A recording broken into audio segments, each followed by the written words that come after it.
All right, so I'm going to tell you about the next chapter in this book, Through My Eyes, about Tim Tebow. The chapter is called A Farewell. And Tim Tebow is playing of course he was homeschooled. So when they're homeschooled, all their schooling was at home, all of his siblings. But they could play sports for a local high school. So all of his siblings have played for Jacksonville Trinity Christian Academy.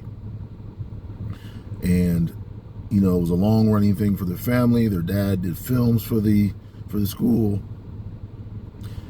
So Tim talks about, coming up through 8th grade, through like youth leagues and, things like that, how he became more dominant. He just became more dominant. He started to work out a little bit.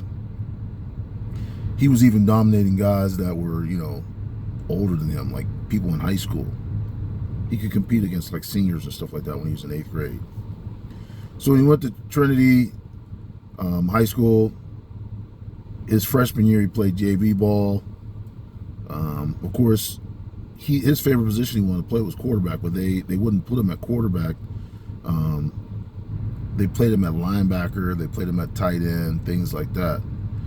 He said the coaches didn't feel like, because he was so athletic and so big, they felt like they'd kind of be wasting him at quarterback.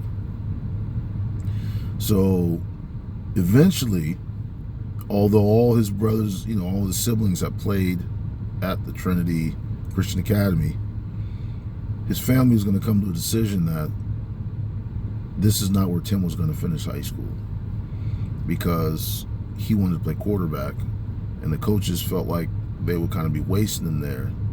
And his dad felt like, well, if you're not going to play him at quarterback, then we're going to take him somewhere else.